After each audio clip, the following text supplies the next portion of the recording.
मेरे सभी सम्मानित मित्र विवेचना में मेरा अभिवादन स्वीकार करें। मैं डॉक्टर एस.के. शर्मा, अस्थि रोग विशेषज्ञ। मित्रों, आज मैं आपको एक बीमारी के बारे में बताना चाहूँगा।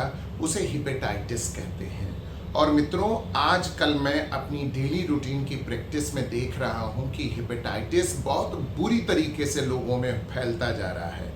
नॉर्मल पता चला किसी को चोट लगी, उसकी आप प्री सर्जिकल करा रहे हैं तो पता चला उसमें हेपेटाइटिस बी पॉजिटिव हो रहा है। मित्रों, यह सोसाइटी में फैल क्यों रहा है? यह दो इसकी मेन रिस्पॉन्सिबिलिटी है। पहली चीज़, इसकी बैरियर जो है वो ब्रेक कर गई। बैरियर ब्रेक करने का सेंस ये है कि ना तो एक आम पब्लिक को अवेयरनेस है कि हमको अपने टाँके कहाँ लगवाने हैं, हमको कहाँ जाकर सुई लगवानी है।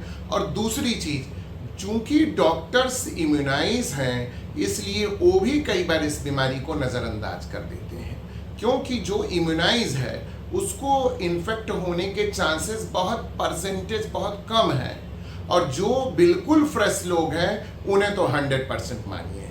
तो मित्रों, हेपेटाइटिस मेनली दो तरीके की हैं, जो बी और सी टाइप की होती हैं, जिसमें से सी तो आगे चलकर सही भी हो जाती है, but hepatitis B is very fatal. आगे चल करके वह कई बार लीवर सेल कार्सिनोमा के भी कॉज करने लगती है, और कहीं ना कहीं एक बार लीवर फेल्योर हो गया, ह्यूज एसाइटिस हो गई, तो फिर व्यक्ति विशेष को बचा पाना बहुत मुश्किल होता है। तो मित्रों, एक आम नागरिक कैसे, एक आम पेशेंट कैसे अवेयर रहे? सबसे पहले वह अपने बच्चों को इम्यूनाइज करे, खुद को करे, और जो पैरामेडिकल के लोग हैं वो भी इम्यूनाइज हों। पैरामेडिकल के इम्यूनाइजेशन का सेंस ये है कि अगर एक आम पब्लिक जो इस पैरामेडिकल मतलब हॉस्पिटल से संबंधित काम नहीं कर रहा है, उसको तो 5-5 साल पर आप बूस्टर डोज लगवाइए। उसके अपने डोजेस होते हैं मित्रों, जैसे 0, 1, 3 ईयरली, फिर उसके बाद वो सारे डोजेस लिखे होते हैं, आपके मेडिसिन के डॉक्टर साहब आपको बताएंगे। और फिर 5-5 साल पर एक जनरल पब्लिक अपने बूस्टर डोज को अपने परिवार को लगवाइए। अब रहा मेडिकल फील्ड वाले, तो मेरा अपना मानना है और शायद सही भी है, हर साल में आप अपने को बूस्टर डोज लगवाइए हेपेटाइटिस बी के लोगों को। दूसरी सबसे बड़ी चीज़ है मित्रों, आखिरकार फैलने का तो एक कारण हो गया अवेयरनेस की कमी।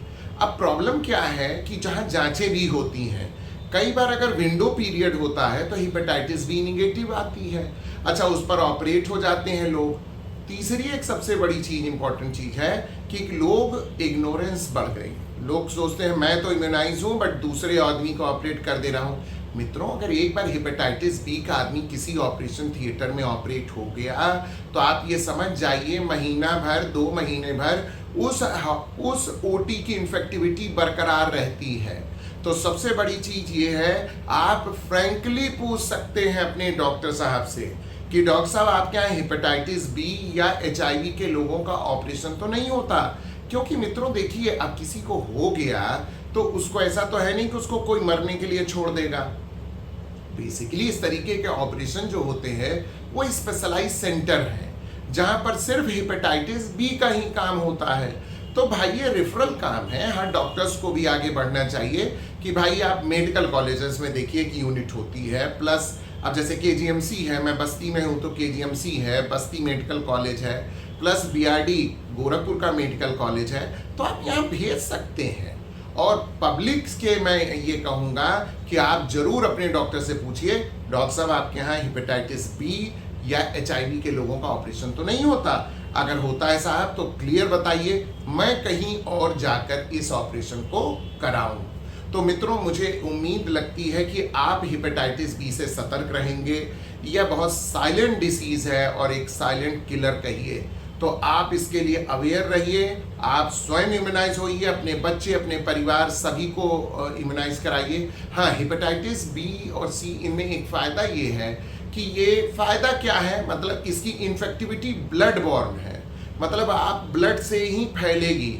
तो आप इतना ध्यान रखें कि कहीं भी कट पिट सुई लगवाने या कुछ भी जाएं तो प्लीज़ किसी अच्छे फार्मासिस्ट से लगवाएं। ऐसे नहीं कि कहीं कोई आया, लगा गया, कोई हाइजीन मेंटेन नहीं और आपने जाकर लगवा लिया। यही कारण है कि सोसाइटी में हेपेटाइटिस भी बढ़ रही है। और मित्रों, मुझे ये तो नहीं पता WHO इसके ऊपर कब स्टैंड लेगा, मगर मैं इतना जानता हूं आने वाले वक्त में हेपेटाइटिस बी सबसे बड़ी महामारी होगी इस संसार की। एक चीज इसी प्रकार से मित्रों, जैसे कि टीबी थी, ट्यूबरक्लोसिस को मैंने आज से 1 साल पहले कहा है कि टीबी घट नहीं रही है, यह टीबी की बीमारी बढ़ रही है। जो पहले एक डेटा है, माननीय नरेंद्र मोदी साहब की भी एक सोच है कि 2025 तक हम लोग भारत को टीबी मुक्त कर लेंगे। ईश्वर करे ऐसा ही हो, किंतु मुझे नहीं लगता है कि ऐसा संभव है।